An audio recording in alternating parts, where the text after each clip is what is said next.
Olá, está no ar o Porto Alegre em Debate.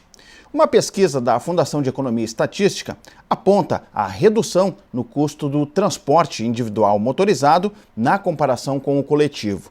O resultado são mais carros e motos nas ruas e menos passageiros nos ônibus. No programa de hoje, nós vamos avaliar os impactos deste cenário aqui na capital gaúcha. Para isso, os nossos convidados são os seguintes: o autor da pesquisa, André Augustin, pesquisador do Núcleo de Desenvolvimento Regional da FEE, e também o engenheiro civil João Fortini Albano. Aos nossos convidados, muito obrigado pela presença. A você de casa, muito obrigado pela sua audiência. Começo com o autor do estudo, André Augustin. Obrigado pela presença. Seja bem-vindo aqui ao programa. Como é que foi elaborar, esse trabalho, quais as motivações e como tu vês, a partir desse estudo, como é que ele pode daqui a pouco até servir de base para fomentar alguma questão de modificação nesse cenário por parte do poder público também? Bom, claro, muito obrigado pelo convite. Nosso estudo partiu de uma preocupação com a mobilidade urbana em Porto Alegre e na região metropolitana como um todo, que a gente vê cada vez mais as pessoas estão trocando o transporte coletivo pelo transporte individual. Então, para ter uma ideia, que de 94 a 2014, a população de Porto Alegre cresceu 16%. Nesse mesmo período, o número de carros na cidade cresceu 83% e o número de motos cresceu 450%. Então, realmente teve uma explosão no uso do transporte individual.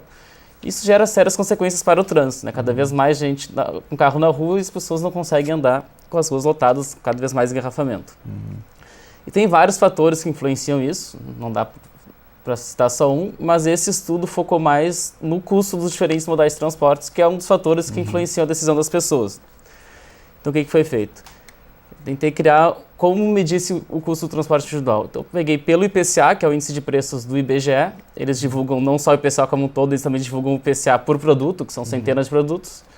E eu agreguei todos aqueles itens do IPCA que estavam relacionados ao transporte individual. Então, aí vai o preço do carro novo, carro usado, o preço da moto, combustíveis, estacionamento, pedágio. São mais de 15 itens que estão no IPCA, que o IBGE apresenta todo mês a variação desse preço nas diversas regiões metropolitanas do Brasil, e agreguei eles no índice de preço de transporte individual.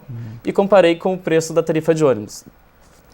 Então, desde 89 até 2016, é o período que o IBGE divulga, Antes de 89, o IBGE não divulgava o IPCA desagregado. A tarifa de ônibus cresceu 234% acima da inflação. E isso fala Porto Alegre? A tarifa de ônibus para o município de Porto Alegre. Perfeito. E esse índice de preço de transporte individual, que é para toda a região metropolitana, porque eles só divulgam para a região metropolitana, se descontar a inflação, ele teve uma queda de 20% nesse período.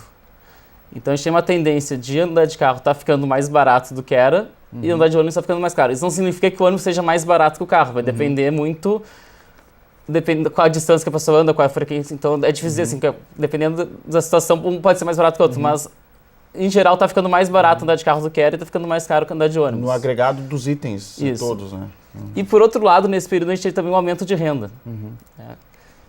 Então, a gente teve uma queda do desemprego e um aumento do salário médio, então as pessoas que antes não tinham acesso a carro, tanto como uma renda mais alta como um carro mais barato, elas acabaram tendo acesso ao carro que antes não tinham. Então, hoje em dia, muita gente substituiu o transporte público pelo carro ou pela moto. A gente viu a moto, na verdade, cresceu mais que o carro ainda. Então, eu acredito que essa diferença de preço seja um dos motivos, além de segurança, conforto, tempo de deslocamento, mas acho que o preço é um dos motivos que influenciam essa mudança. Perfeito. O crescimento é assustador, a população para o crescimento de número de veículos nas ruas, espantoso, Falaste ali 200 o número de automóveis de 94 a 2014 cresceu 83% e de motos 450%. Puxa vida. Professor, mais de 5 vezes o número de motos. 5 vezes. Professor João Fortini Albano, também seja bem-vindo aqui ao Porto Alegre em Debate. Ok, Cleiton, André, saudação aos telespectadores. Bom, também agradeço pelo convite. Bom, essa eterna questão da mobilidade urbana que atinge toda a nossa população, não só da nossa cidade, como de todas as cidades, de porte médio para cima, é um mal, um problema que aflige a todos. Como se deslocar no menor tempo possível e num custo razoável, Essa é a questão. Bom, eu li, passei os olhos no trabalho do André, achei muito bom, né?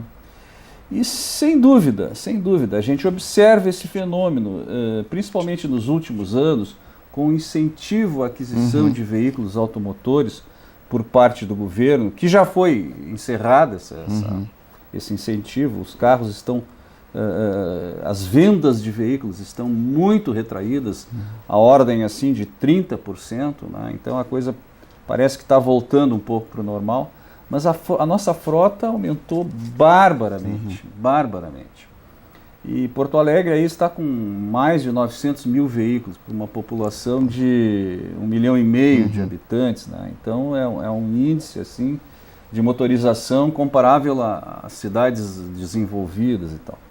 Então o que se observa nos últimos anos, durante esse período aí de equilíbrio econômico, também foi mencionado pelo André, o que hoje já não é mais a mesma coisa, nós estamos vivendo uma crise, nós temos muito desemprego, então hoje, por exemplo, muitas pessoas não estão mais procurando o transporte coletivo até porque ou estão desempregadas ou estão com os seus rendimentos mais escassos e aí estão a procurar alternativas mais baratas, né? Bom, mas assim, houve então um aumento da frota significativo, significativo. E a partir daí muitas pessoas que eram clientes, vamos dizer assim, do ônibus, né? Passaram para o veículo motorizado, principalmente para moto, principalmente para motos. Aí a URGS fez aí uma série de pesquisas, né? E agora não me lembro exatamente, mas uma grande percentagem das pessoas que adquiriam motos, né, antes se deslocavam via ônibus. Então é natural, o efeito da diminuição da quantidade de usuários do ônibus, diminuição da demanda, ora, né, se reflete no custo da tarifa. Então, como o André detectou diretamente ali, proporcional. Esse efeito o custo direto. vai, à medida que diminui a demanda, vai aumentando o custo da passagem, porque ela é rateada pelos usuários do sistema, né? Então acontece esse fenômeno. Outra questão também que interfere na mobilidade urbana é que à medida que foi incentivado a aquisição de veículos individuais, né? O governo, por um lado, incentivou o uso de transporte individual, facilitando as condições de compra, né? E sob a justificativa de manutenção do emprego no eixo lá produtor Rio, São Paulo, Minas, né? Para manter uma estabilidade no emprego, principalmente na área industrial, que é uma área muito importante para a nossa economia. Mas à medida que isso foi feito, por um lado, pelo outro, a infraestrutura para esses veículos se deslocarem, né? Então, claro que ia dar um estouro. Chega uma hora claro que ia dar um estouro, né? E o estouro está aí. Hoje em dia, né, a gente já está estudando as saídas para esse problema. O senhor acha, professor, que, e até fica a pergunta estendida aqui também para o André, nós caminhamos para uma questão assim como São Paulo, daqui a pouco, de rodízio de placas? Olha, acho que não, porque ainda dá para ter esperança. Implantar o rodízio em Porto Alegre seria muito difícil. Nós não temos um centro, assim, o nosso centro é numa ponta. Né? Os nossos maiores congestionamentos estão nas vias arteriais. Então como é que tu vai controlar o acesso a uma via arterial totalmente congestionada? Né? Então é difícil, eu acho que teríamos que ter aí outras medidas. Mas assim, ninguém fica sofrendo eternamente. Isso aí é uma questão básica de comportamento humano. Né? Então, ok, o deslocamento do ônibus está prejudicado porque eu tenho muitas facilidades com o meu carro, mas também eu circulo nas vias totalmente congestionadas. Então, o que se observa com os gestores? Né? Ainda que muito lentamente, isso é uma crítica que eu faço, né? Algumas medidas estão sendo implementadas, como por exemplo o BRT, para aumentar, para diminuir, vamos dizer assim, o tempo de deslocamento. Porque junto com todas essas variáveis, o usuário do sistema de transporte coletivo, ele se move muito por custo, o que ele gasta, tem que ver, Se ele não tem dinheiro para pagar aquilo, ele não vai. Então, à medida que começa a ficar muito caro, ele dá um jeito e cai fora. Né? E o tempo de deslocamento. Só acho assim, o tempo de deslocamento o tempo é uma das maiores variáveis da modernidade. Então, isso pesa também muito na decisão do usuário. Deixa eu pegar o gancho aqui do professor falando sobre a questão do tempo de deslocamento. Isso tem a ver com qualidade, né, do transporte coletivo, né, professor? E isso se levou em consideração também na pesquisa, né, essa questão de qualidade do transporte, porque daqui a pouco, para ser um incentivo também, deveria ter um transporte qualificado, um transporte que oferecesse, né, professor, horários determinados e corretos para que as pessoas, mais ofertas, o próprio BRT, por exemplo, seria uma saída. Chegou a ser levado também, André, em consideração? Isso a gente não conseguiu ver tanto por enquanto, até porque não tem tantos dados disponíveis. Né? Mas agora, semana passada, a gente fez uma reunião da FE com a Metroplan. A ideia é criar uma pesquisa maior para entender os motivos das pessoas deixarem de andar de ônibus. E uma das ideias é fazer uma pesquisa de campo. Né? A FE faz todo mês uma pesquisa de emprego e desemprego na região metropolitana, que entrevista 2.500 famílias por mês. E a nossa ideia é, nos próximos meses, junto com as pesquisas de emprego, incluir algumas pesquisas, algumas perguntas sobre transporte, para entender o que as pessoas estão se queixando dos ônibus em termos de conforto, de tempo, entender melhor os motivos, além do preço e do tempo, que estão deixando as pessoas de andarem de ônibus em toda a região metropolitana. Isso do tempo tem uma coisa curiosa, porque, em geral, tu fazer o mesmo deslocamento de ônibus ou de carro tu vai mais rápido. Então, esses são os motivos que as pessoas escolhem o carro. Só que, bom, daí pensar, se de carro mais rápido, nos últimos anos as pessoas deixaram de andar de ônibus e passaram a andar de carro. Então, o tempo médio deve ter diminuído, mas não. Pegar a PNAD, que é uma das pesquisas que tem o tempo de deslocamento do casa para o trabalho, está aumentando o tempo médio. Porque assim, bom, na mesma viagem de fazer de carro de ônibus, de carro mais rápido, só que no momento que todo mundo escolhe o carro, acaba ficando mais devagar. Só que fica mais devagar pro ônibus também, porque o ônibus também pega o engarrafamento do carro. Então, hoje em dia, a pessoa andando de carro, ela está demorando mais que ela demorava de ônibus algumas décadas atrás. Mas se ela for andar de ônibus, hoje vai demorar mais ainda. Então, é uma contradição. Assim. Pois é, parece que... Então, Cleiton, assim, então daí a importância que a gente estava falando, né, desses corredores com deslocamento livre, tipo BRT, tipo metrô. Metrô, infelizmente, o problema é sair do papel. Não se pode falar aqui, que eu acho que usando o trem da história já passou uma frasezinha da área, né? Mas assim, de qualquer maneira, esses corredores, eles têm um deslocamento livre. Os veículos são maiores, não é? E segregados do tráfego de automóveis, não só corredores exclusivos, como é o caso dos corredores de BRT, mas como também faixas exclusivas que estão sendo implementadas. Algumas funcionam só no horário do pico, outras funcionam todo o horário, né? Então essas medidas aí, elas visam dar um tempo de deslocamento menor. Lá na zona sul de Porto Alegre, na Cavalhada e Teresópolis, né, foi implementada uma faixa exclusiva para circulação de transporte coletivo, com muita reclamação dos proprietários de veículos automotores, porque eles ficaram... onde eles tinham 3 faixas, uma ficou para os ônibus, ficaram restritos a 2. Sim, ficaram e o tempo de deslocamento do transporte individual aumentou e o do transporte coletivo diminuiu. Então, ok, isso foi uma medida boa. Tá? Tem outras medidas assim que a gente observa que estão sendo tomadas. Por exemplo, o usuário comum, né, ele avalia. Né? Hoje em dia tem um fenômeno em explosão, assim, que é a chamada mobilidade virtual. Mobilidade virtual, André e colega Cleiton, tem muito pouco material para a gente estudar, tem poucas pesquisas. Lá na URGS nós temos uma só. Tá? E as pessoas então estão deixando de fazer seus deslocamentos para usar o celular, usar o WhatsApp, usar o Facebook, usar o e-mail, né? Usar toda essa parafernália tecnológica que existe por aí para otimizar. Estão deixando de ir ao banco, estão buscando resultado de exames médicos pela internet. Então, assim, essas facilidades são muito grandes. E isso aí ninguém ainda conseguiu medir quanto que isso colaborou para a redução dos deslocamentos e colaborou para melhorar as condições de poluição, etc. Mas que efetivamente isso faz parte, faz.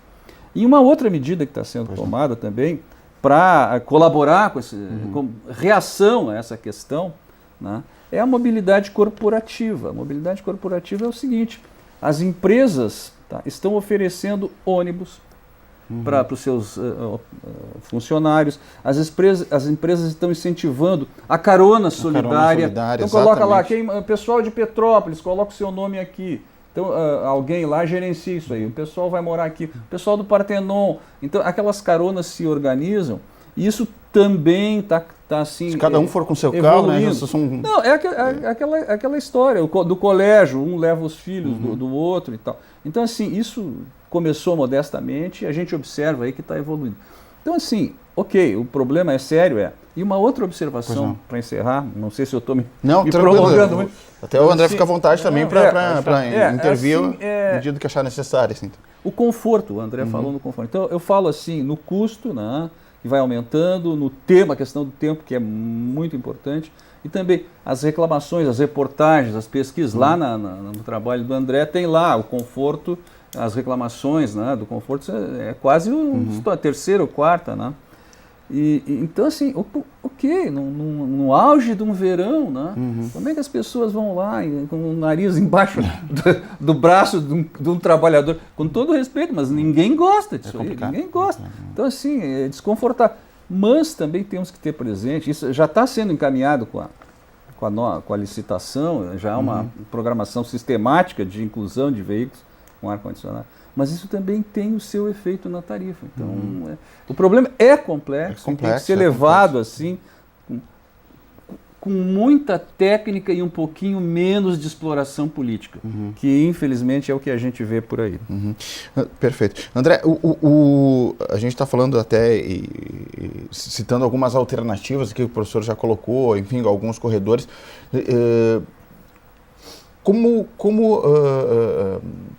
poderia influenciar daqui a pouco, né, e até se tem um estudo um pouco mais aprofundado sobre o impacto disso, na questão da utilização do próprio Guaíba, né, como a gente tem hoje uma linha aqui, mas acho que ela poderia ser ampliada, né, então como é que ela poderia colaborar também nesse processo, né, questão de poluição, né, como o professor citou aqui, enfim. Acho que o Guaíba poderia ser mais usado, mas assim, já tem limitações pela própria geografia da cidade. Então a gente consegue entre Porto Alegre e Guaíba, que muita gente ainda vem de ônibus, poderia melhorar, mas dentro do município de Porto Alegre para outros municípios da região metropolitana fica limitado, ainda a alternativa continua sendo o ônibus. E bom, poderia ter trem ou metrô, mas como o professor disse, hoje em dia está mais difícil, até porque é muito caro, né? Então se a gente não fez agora alguns anos que estava tendo dinheiro para obras, não foi feito, não é agora com a crise, com o ajuste fiscal, quase impossível que nos próximos anos saia o transporte ferroviário. Então acho que ainda a alternativa a médio prazo é melhorar o transporte por ônibus. Falaste, e até a gente aventou aqui essa questão sobre de integração, né, com a região metropolitana, né? O que precisa também ela evoluir nesse sentido, né? Porque muitas vezes o ônibus que vem da região metropolitana entra aqui em Porto Alegre, às vezes ele vem vazio, mas não pode pegar o passageiro que está ali, né? Enfim, ele tem essa contratualização que ele não pode, então o passageiro ele vai esperar um outro ônibus que vai fazer aquela itinerária. Então, assim, essa integração está sendo tentada há muito tempo e não vejo sinais de avançar. Tá? Se vem um ônibus, né, da região metropolitana, um Viamão, um Alvorada e tal, e chega num terminal, aí eu faria um transbordo para um ônibus urbano. Né?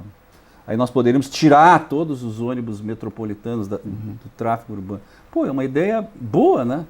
Mas aí, como é que fica a tarifa e quem manda numa a Metroplan, quem manda no outro a IPTC e tal. Então há uma discussão de disputa de beleza, há uma discussão de disputa de poder, como é que seriam os contratos, essa tarifa repassa quanto para o outro, outro repassa, enfim, essa discussão é necessária, é importante. Tá? O ônibus metropolitano vai andar no corredor do BRT ou não? Tá? Né? E agora? E aí, mas o corredor do BRT é feito para o deslocamento em tempo menor do transporte coletivo da cidade de Porto Alegre, que foi quem pagou. Então o metropolitano vai andar no meio dos carros lá, vai atrás. Enfim, vejam que rico problema que nós temos aí. Tá? E é um problema que eu não vejo a solução encaminhar. Toda troca de governo, né? Vamos procurar as autoridades para uma melhor integração. E não vai, fala, e a ação que é bom não se vê muito. E é um problema que não é só do transporte, a gente tem um problema no Brasil de gestão metropolitana.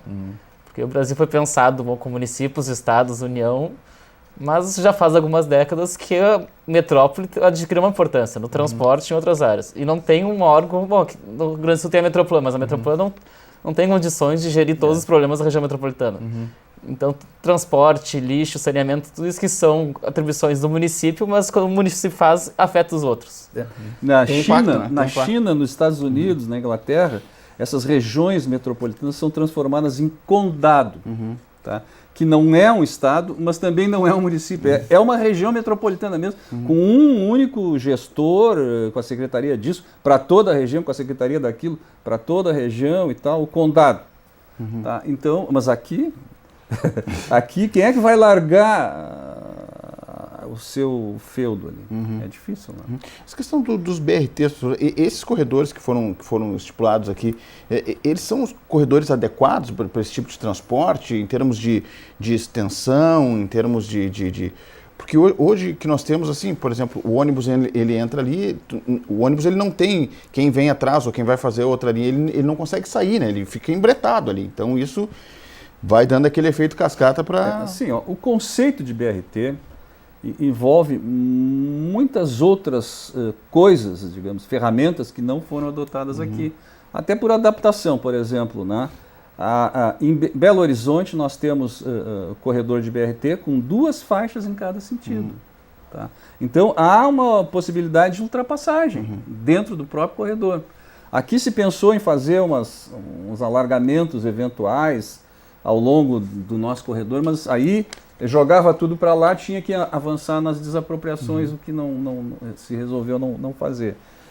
As estações de um BRT, sob o ponto de vista de conceito de BRT, são estações mais sofisticadas, são fechadas, tem ar-condicionado, a passagem é paga na própria estação, tem um display lá, todo bonitinho, o ônibus da linha tal, número tal, vai chegar em 3 minutos, né?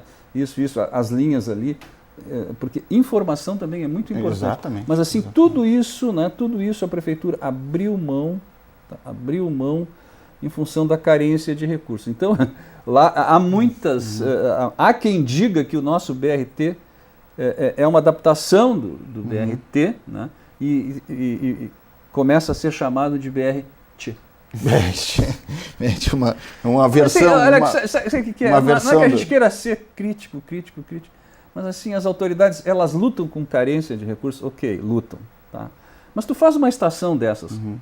ideal, né, para o BRT, que é utilizada nos lugares do primeiro mundo e tal. Pô, eu tenho certeza que ela vai ficar pichada, ela vai ser depredada, ela vai, sabe... Puxa vida, será que realmente também, né? A gente tem condições de ter um negócio desses aí, de acordo com a regra do jogo, ou será que nós temos que fazer uma parada aberta mesmo, com um banco de ferro, entrando chuva pelo... sabe, eu não gostaria de chegar nessa conclusão que nós merecemos. Mas se a gente não sabe cuidar... É uma questão que envolve também a discussão. É um desabafo. Perfeito. A gente está chegando, vamos fazer um breve intervalo aqui na nossa discussão. Hoje estamos falando sobre o transporte aqui na capital gaúcha, com base em uma pesquisa da FEE, que vem apontando a redução no custo do transporte motorizado individual na comparação com o coletivo. A gente vai fazer um breve intervalo, em seguida a gente está de volta com os nossos convidados debatendo um pouco mais sobre este assunto. Já voltamos.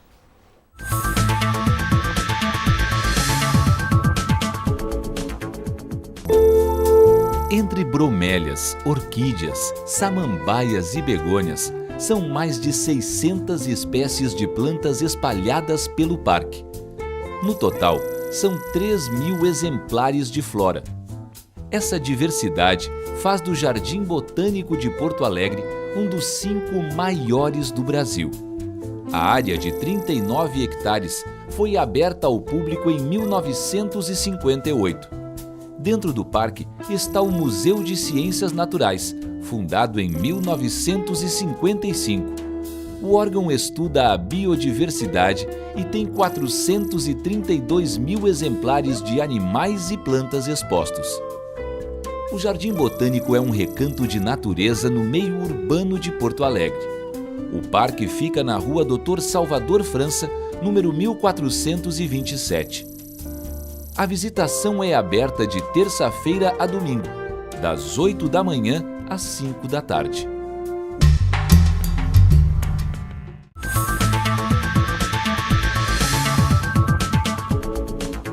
Estamos de volta com o Porto Alegre em Debate. Hoje estamos tratando sobre o transporte, de modo geral, aqui na capital gaúcha, falando sobre mobilidade urbana, com base em uma pesquisa da Fundação de Economia e Estatística apontando que o custo do transporte individual motorizado ele está reduzindo em relação ao coletivo. Por falar em coletivo, eu queria introduzir mais uma questão para a gente poder debater também nesse bloco, no início desse bloco, a questão da licitação, né? A gente passou por uma licitação do transporte coletivo aqui na capital gaúcha, que uma questão inédita aí, né, de poder evoluir nessa situação do transporte na capital.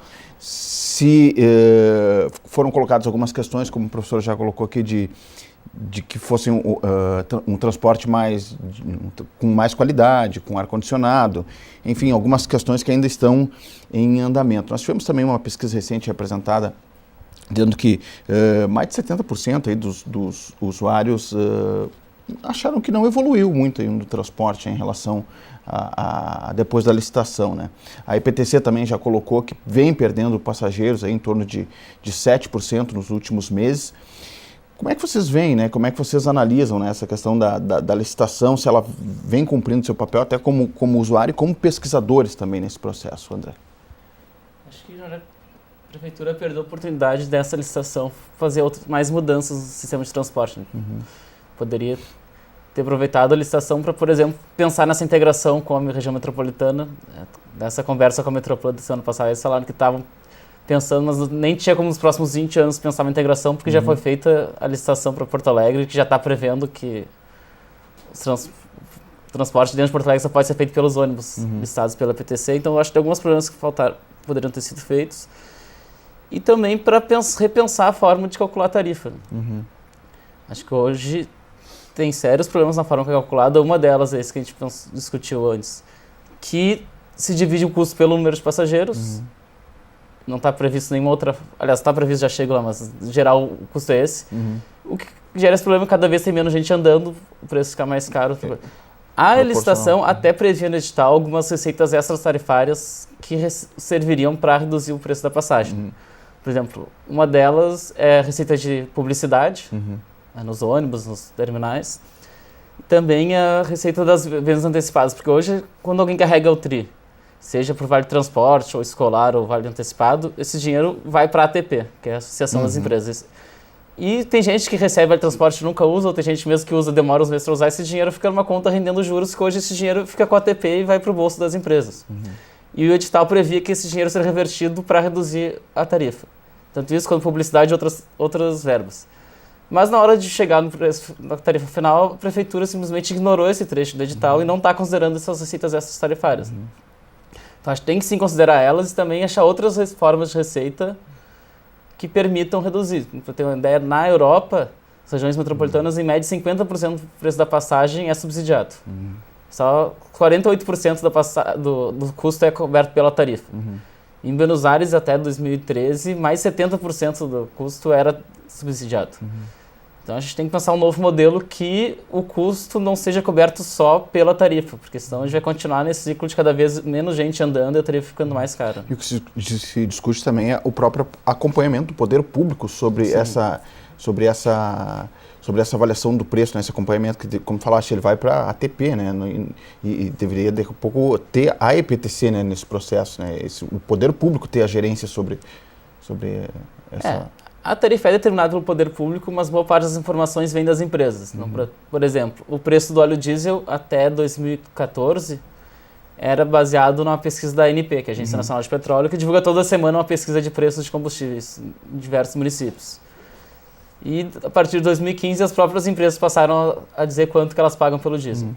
E todas as empresas apresentaram valores acima do preço do mercado. Se for comparar a pesquisa da ANP, que é o que está sendo praticado na cidade, nas distribuidoras, qual é o preço, e o que as empresas apresentam, elas apresentam um preço muito mais alto. Chega a empresa que chega a apresentar 30 centavos acima por litro do que é a média da cidade de acordo com a pesquisa da ANP. Então, acho que tem que ter também um controle maior sobre esses custos. Eu falei do diesel, mas tem outros que não vem ao caso entrar no detalhe da planilha. Mas tem que sim ter um controle maior sobre essa planilha de custos. Professor Albano, como é que avalia essa questão do... Olha, Cleiton, telespectadores, aí, né? eu acho que a licitação sim, evoluiu, acho que poderia ter ido mais, conforme diz o André aí. A questão do subsídio, André e tal, receitas extras, como propaganda no ônibus e tudo que possa ser criativo de forma a aumentar essa receita, tem que amenizar o valor da tarifa. Isso aí parece uma questão tão simples, tão fácil de ser entendida pelas pessoas e tal. Em última instância, lá no bolso, né? Então, até falta criatividade, né, para desenvolver mais fontes aí. Agora, subsidiar a tarifa com recursos públicos, eu sou completamente contra. Eu sou pessoalmente contra, porque aí nós vamos estar tirando dinheiro da segurança, da saúde, da educação, áreas assim super carentes, né? Então, as empresas públicas... então vamos estatizar tudo, né? Bom, a Carris, por exemplo, ok, ela é a empresa que tem o maior custo operacional. Né? Hoje eu estava vendo, a CE, digamos assim, foi delapidada pelo seu sindicato, pelos seus funcionários que entraram em ações contra a empresa, sugaram tudo, agora está lá a CE quase falindo e o nosso governo estadual está cogitando aí, meu Deus, eu vou ter que botar, sei lá, não sei quantos milhões aí para levantar a companhia, ela continuar sendo operacionalizada, né? A Carris, todos os anos o governo põe dinheiro, né?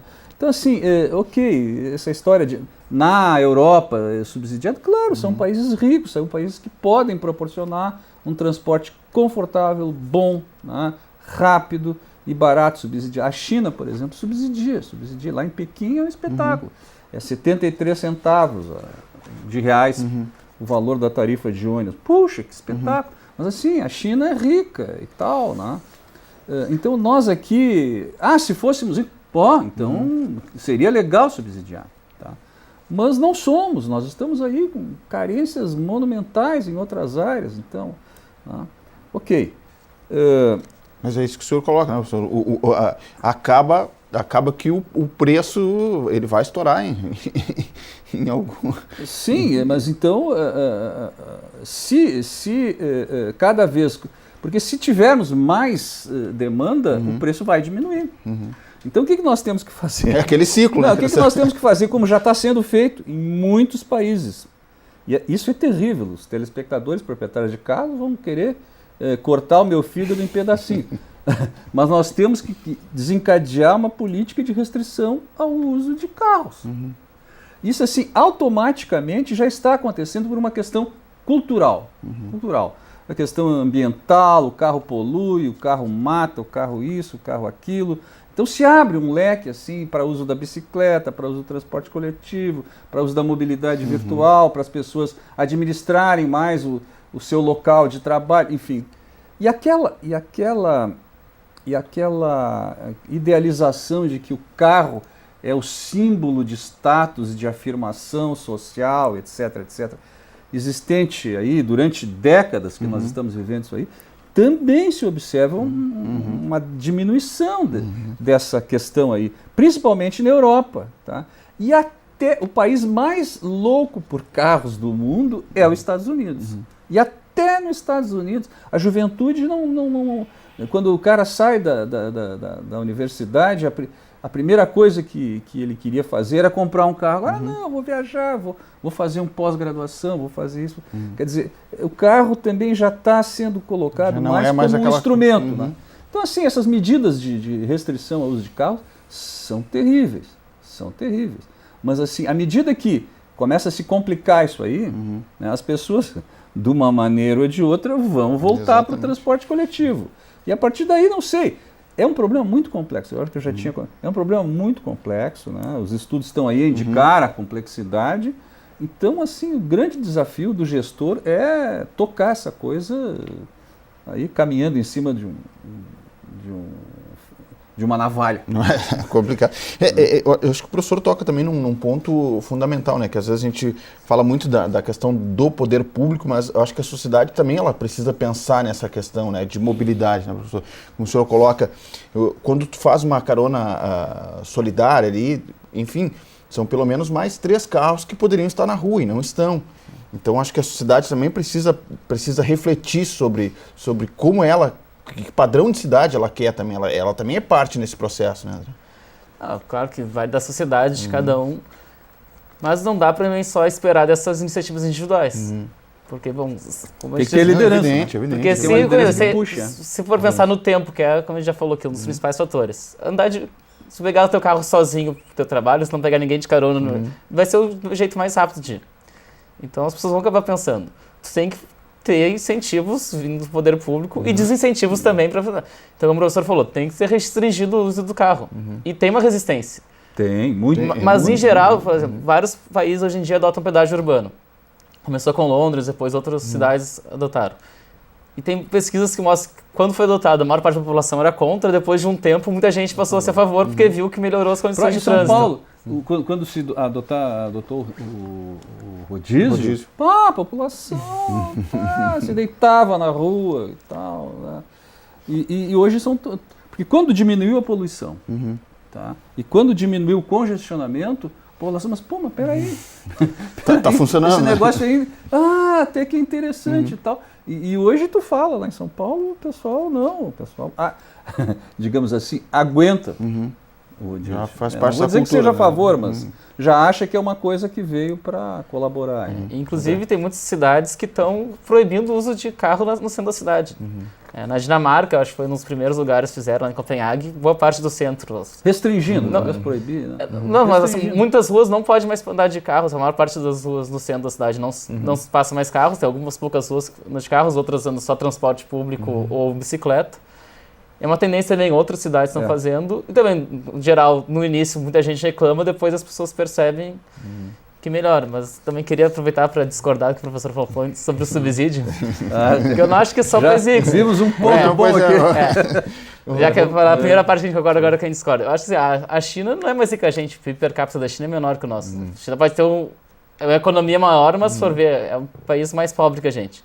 E a América Latina, muitos países mais pobres que a gente subsidiam. Eu não acho que precisa tirar dinheiro de saúde e educação para subsidiar. Pode tirar dinheiro que hoje está indo para o automóvel, por exemplo. Então tem um estudo do IPEA que mostra que o Brasil, por ano, se gasta em torno de entre 8 e 14 bilhões de reais para subsídio do transporte individual. Tanto no nível municipal, estadual quanto federal. Então são de 8 a 14 bilhões para o transporte individual, mas em torno de 1 bilhão por ano de subsídio para o transporte público. Questão de incentivo, né? Então pode usar esse dinheiro que está sendo hoje gasto com o transporte individual para subsidiar o transporte público. Não, tu fala abrir mão de receitas, né? Acho que tem duas coisas. Tem tanto abrir mão de isso, receitas quanto o dinheiro gasto mesmo. Então eles incluem, por exemplo, o dinheiro que se gasta com pavimentação de ruas que são usadas para estacionamento, que não precisaria ter todas as ruas ali. Pavimentação. Sim, mas o carro é uma realidade. O sistema viário é uma realidade que nós nunca vamos deixar de ter. E essa infraestrutura precisa ser mantida, precisa até ser ampliada por uma questão de crescimento vegetativo. Então, assim, investimentos na infraestrutura viária, né? Agora, pavimentar estacionamentos, o governo federal, não sei se é muito significativo. Não, o governo nos 3 níveis de governo. 3 níveis de governo, mas é um gasto que hoje está sendo gasto. O governo só não gasta com infraestrutura, como ainda reduz o imposto sobre os carros, deveria não só cobrar imposto, ainda cobrar taxas desses carros que estão gastando a infraestrutura. Toda a sociedade paga para algumas pessoas andarem de carro e usar esse dinheiro para subsidiar o transporte público. Isso faria muito mais sentido. De alguma maneira já é feito com a CID, né? A CID cobra embutido no preço do combustível uma parcela lá que reverte em melhorias da infraestrutura. Mas poderia usar esse dinheiro para melhorias do transporte coletivo. Enfim, é muito bonito dizer assim, não dá para o carro e dá para o ônibus, que aí o pobre vai andar de ônibus e tal. Não, mas pode, acho que inclusive o rico poderia andar de ônibus. Pode, e não tem problema nenhum, né? Não tem problema nenhum. Mas assim, o que eu quero dizer é o seguinte, a nossa infraestrutura, ela está aí, e ela não pode ser desconsiderada, entende? Eu acho que esse dinheiro da CID, por exemplo, ele vai para questões ambientais, para manutenção e programas ambientais, e para investimentos na área de transportes, ok? Porque é uma receita gerada com a oriunda dos próprios veículos, né? Então, eu não sei, eu acho assim que nós temos que investir em transporte, em educação, segurança, né, saúde, e o transporte, ok, num país rico, ok, acho que deveríamos amenizar parte da tarifa aí, deveria ser subsidiada. Mas nas condições que nós estamos, eu não vejo como. Dentro dessa pesquisa, né, fosse trabalhasse nesse estudo da fé, vocês chegaram a ver o quanto o percentual de renda que acaba sendo destinado para o transporte, no caso no transporte coletivo, quanto da renda familiar que acaba sendo destinado para essa área de transporte? Não tem uma visão nossa, né? Tem dados da POF, que é Preço de Ajustamentos Familiares do IBGE, que no Brasil, em média, 15% da renda das famílias é gasto com transporte. E cada vez mais com transporte individual do que transporte coletivo, em todas as faixas de renda. Entre os mais ricos, é praticamente tudo com transporte individual, mas mesmo entre os mais pobres, hoje em dia já está se gastando mais com transporte individual, principalmente com moto, do que com transporte público. A moto é impressionante, né? Na quantidade, quanto é que tu dissesse, André? 400%? Né? 450% de 94 a 2014. Isso é uma coisa... Quando a gente vê... Em São Paulo, então, isso aí é muito visível, muito palpável. Quando fecham uma sinaleira, né, há um represamento de motos num espaço ali na frente dos carros e naquele corredor virtual entre os veículos. Parece uma largada ali. E quando dá o verde, eu chamo de invasão de ETs. Porque os caras vão assim, às vezes pegam um espelhinho, nem olha para trás. E tal. Realmente. Então a gente se pergunta, né? Puxa vida, como é que vai terminar essa história? E a moto tem um problema, além das questões de trânsito, que é muito insegura a moto. Vulnerável. Tem muito mais acidentes, e os acidentes causam muito muito mais gente morre andando de moto do que andando de carro. Então assim, o negócio é fazer esse pessoal, tá? Unir esforços para fazer esse pessoal voltar para o transporte coletivo. Ok. Acho assim que talvez seja uma saída. Porque assim, se continuar aumentando o número de carros por facilidades, tá? Se continuar aumentando o número de motos por facilidades, se a oferta de ciclovias continuar a conta-gotas, como nós estamos aí, vai 3 metros um dia, 2 metros o outro, e não fica pronta nunca. E é uma via barata. Sim. É uma via barata, né? Então, assim, se esse negócio continuar desse jeito, né, e o metrô não sai e tal, bom, aí a pergunta do usuário comum lá, bom, mas então vai dar um estouro um dia, vai inventar um caos. Então, assim, uma saída palpável é incrementar, fazer gestões no sentido de voltar o transporte coletivo a cumprir o seu papel. Porque de transportar massas e mais massas de usuários. Essa é a questão, né? Qual é a perspectiva dentro desse processo, né? Processo no nosso cenário atual econômico, no nosso cenário de gestão da mobilidade urbana, até com base na pesquisa que o André trabalhou, qual é essa tendência, né? Será que a gente vai acabar investindo mais e cada vez mais no transporte individual motorizado e o transporte coletivo Não ele pode, vai... Não pode. Poxa Não vida, acho que tem que pensar. E também queria ter um pouco, o professor falou das ciclovias, que andam muito devagar, que Porto Alegre hoje não tem recursos orçamentários para a construção de ciclovias.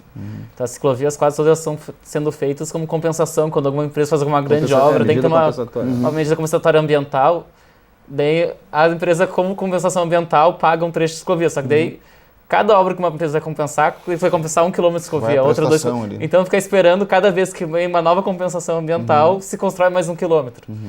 E não dá para depender disso, dificilmente vai conseguir crescer a ciclovia. E é uma coisa importante, apesar da ciclovia não ser um transporte de massas, não vai conseguir transportar a maior parte da população, mas para transportes menores consegue, e também, podemos dizer, ela é integrada ao transporte coletivo. Sim.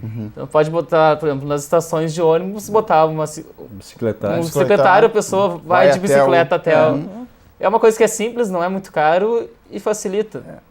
Assim, hoje em dia, nosso transporte de bicicleta, do total de movimentações, é 2 a 2,5% do número de viagens se dão por bicicleta.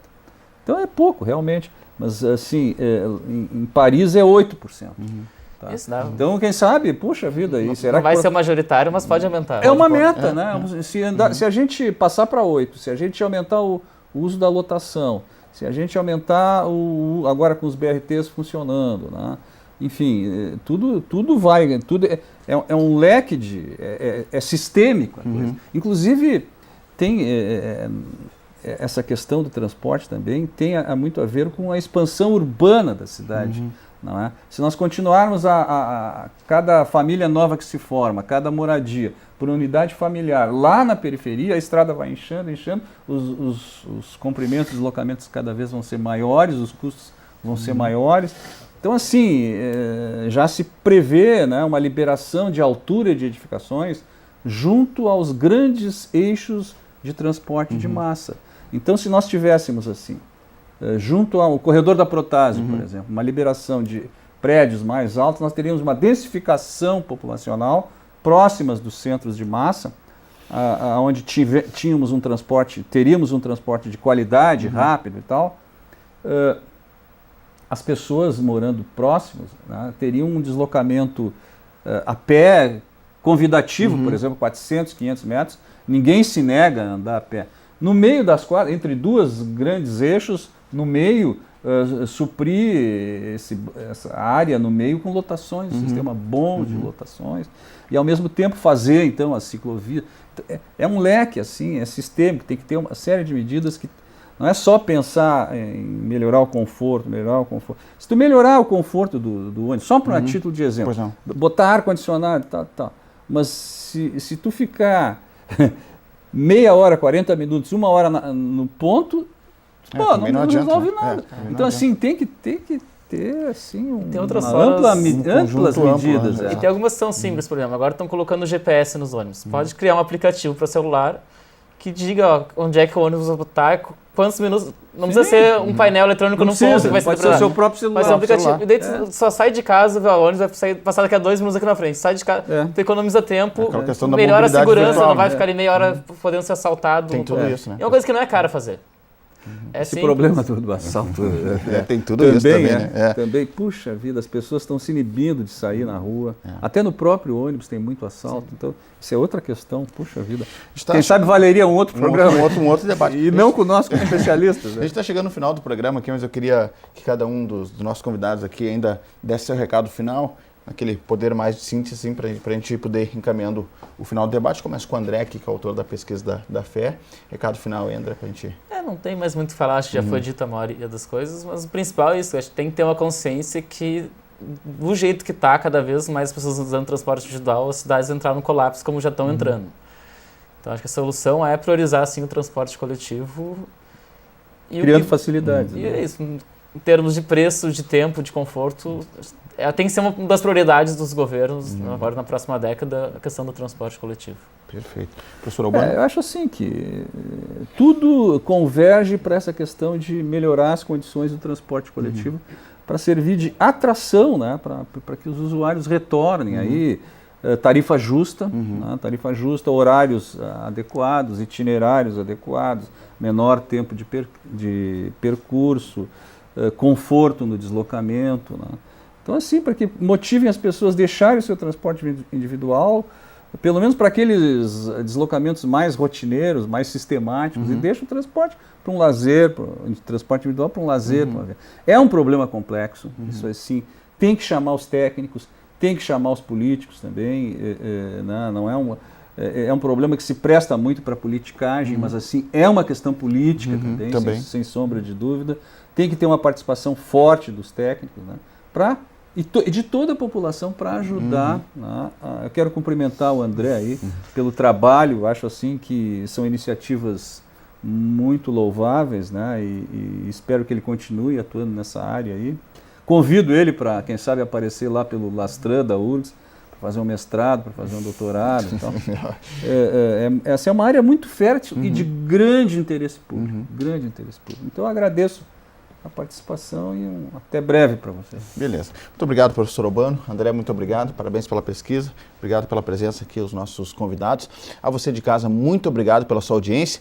Nós voltamos no próximo programa. Antes eu lembro que a página do Facebook está lá. Acompanhe lá o trabalho da TV Câmara. A gente volta no próximo programa. Um grande abraço e até lá.